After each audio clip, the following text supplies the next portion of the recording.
Buenas noches. El día de hoy vamos a hablar un poquito sobre lo que es el diagrama de Ishikawa, diagrama causa-efecto, fishbone, como lo quieran llamar. Básicamente quiero que veamos un tema puntual y es qué es lo que deberíamos colocar en cada una de las ramas, ¿no? Nosotros sabemos de que el diagrama de Ishikawa es el diagrama causa-efecto, ¿no? Porque básicamente vamos a colocar en la cabeza el efecto que estamos buscando, ¿no? Que hemos detectado, ¿no? El efecto visible, ¿sí?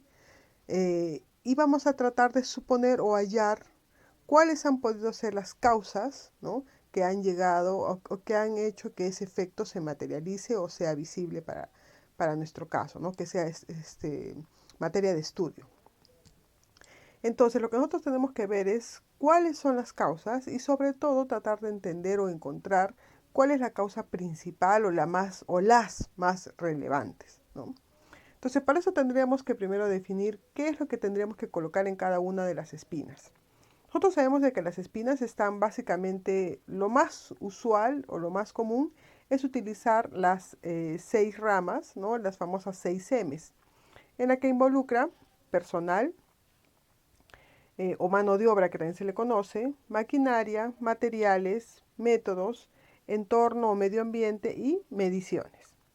Entonces, lo primero que tendríamos que ver es, por ejemplo, si es que es un comportamiento recurrente del que estamos nosotros hablando o la causa que estamos analizando es algo recurrente, podríamos llevarlo a ser o establecer que es un método, porque un método es algo que se hace de manera rutinaria, ¿no?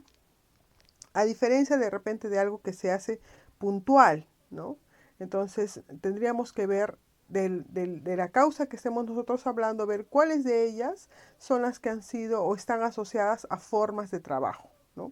Entonces acordémonos, métodos, siempre vamos a ver el tema de rutinas y también tendríamos que ver el tema de procedimientos, ¿no? Porque muchas veces hay formas de trabajo o procedimientos, por ejemplo, que no están actualizados o la forma de operar de una empresa, de una organización es de esa manera, ¿no? Es decir, hay esa recurrencia en la actividad. ¿Qué tendríamos que colocar en entorno, ¿no? Entorno, medio ambiente, se refiere a todo lo que nos rodea y que normalmente son cosas que nosotros no podemos controlar. Un ejemplo sencillo sería, por ejemplo, si nosotros hemos salido de nuestra casa a cierta hora, ¿no?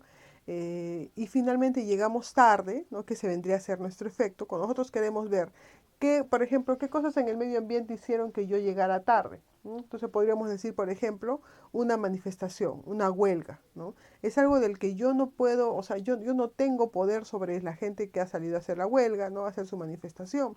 Entonces es algo que está en el entorno, en el medio ambiente, ¿no?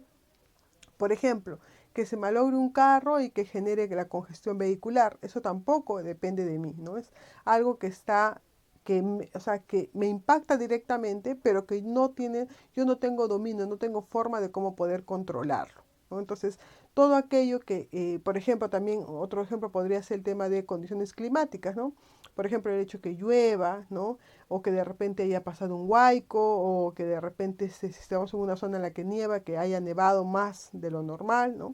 Entonces, todas esas cosas son las que normalmente tendremos que colocar cuando hacemos el análisis de la rama de entorno.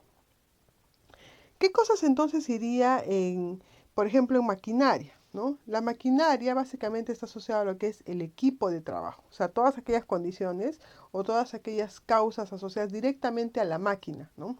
Por ejemplo, si hablamos un tema de mantenimiento, ¿no? De un error puntual de la máquina, ¿no? Es no sé, pues una falta de mantenimiento, falta de repuestos, pero que no sea algo que siempre ocurre, o sea, es decir, que no sea una forma recurrente de la empresa que, por ejemplo, nunca hace mantenimiento, ¿no? Ahí de repente podríamos ponerlo como método, porque sería una forma de trabajo, ¿no? En cambio, la máquina diría, por ejemplo, que en ese caso puntual se rompió cierto repuesto, se averió algo, ¿no? Entonces, ahí tendríamos que empezar a diferenciar, ¿no? ¿Qué cosa voy a colocar? Si yo voy a colocar algo que es muy puntual, entonces sí iría directamente a la máquina, ¿no? Pero si es algo recurrente, tendríamos que más bien verlo como método, ¿no? O en todo caso podríamos ver las dos formas, ¿no? Es decir, por decir, ¿no? Yo me quedé sin gasolina, ¿no? Si estuviésemos viendo de repente por qué llegué tarde, me quedé sin gasolina, porque usualmente no lleno, o sea, antes de llegar a mi casa no le echo combustible a mi carro, ¿no? Podría ser, por ejemplo, ahí, ¿no? O de repente, nunca reviso el nivel de aire de las llantas, ¿no? Entonces también sería un método, ¿no? Entonces hay que diferenciar ahí. Por más que estemos hablando del equipo, hay cosas que están asociadas al equipo como tal, como repuestos, y otras que son más asociadas a lo que es el tema de, por ejemplo, métodos o formas de conducta de hacer las cosas. Otro que tendríamos que también observar, por ejemplo, es qué tendríamos que colocar en materiales, ¿no? Por ejemplo, nosotros en materiales tendríamos que colocar todo lo que es asociado a insumos, ¿no? Entonces acá tendríamos que colocar lo que son insumos, ¿sí? Entonces los materiales, ¿no? Tendríamos que ver todo aquello que ingresa, ¿no? Todo lo que es parte de nuestro proceso, pero como insumos, repuestos de repente también, ¿no? Todo lo que tendría que ver como con los materiales, ¿no? Entonces acá repuestos ahí podríamos colocarlo. Entonces, asociado a la materia prima, ¿no? Materia prima, de repente materia en proceso también puede ser, ¿no? Materia final, ¿no? Todo lo que hace referencia a insumos o repuestos o productos también, ¿no? Entonces, esto es lo que tendríamos que colocar ahí. ¿Y qué cosa iría entonces en persona, ¿no? Mano de obra, ¿no? Básicamente está asociado más a lo que es la persona como tal, ¿no? Pero no necesariamente como un comportamiento quizás, ¿no? Porque eso de repente podría ser como un método, si es que, por ejemplo, es algo muy recurrente, o sea, todas las personas de esa área, todos no llenan el registro. Entonces ya no es un tema solamente de repente de mano de obra, sino es un tema de método quizás, ¿no? Entonces, normalmente se recomendaría siempre en el tema de personas colocar, por ejemplo, en cosas asociadas más que todo al ser humano, ¿no? Que podría ser, por ejemplo, el tema de motivación, ¿no? Falta de motivación, ¿no? El tema de capacitación también, ¿no? Porque eso sí depende solo de la persona, ¿no? Entonces, tendríamos que revisar ahí, ¿no? Cuando nosotros tratemos de definir las causas, porque acuérdense que este gráfico lo que va a hacer es, tú estás tratando de plasmar causas, entonces hay que tratar de redactarlas de una manera que sean lógicas con la rama con la que yo estoy tratando de expresar esa problemática, ¿no? Entonces, cuando yo tengo que, por ejemplo, poner en mano de obra, tengo que poner, ¿no? Falta de motivación, falta de capacitación. Y muchas veces en esta rama solemos tener, así como de repente también en materiales, en máquina, podríamos colocar causas no solo primarias, sino secundarias. Por ejemplo, ¿por qué una persona le falta, está desmotivada o tiene falta de motivación? De repente puede ser una causa secundaria el tema de ergonomía, ¿no? O puede ser de repente es el clima laboral, también puede ser, ¿no? El clima laboral. Entonces, hay varias cosas ahí que tendríamos que ver, que no solamente siempre hay causas primarias, sino más que todo tendríamos que empezar a analizar causas secundarias y si pudiésemos terciarias sería mucho mejor, ¿no?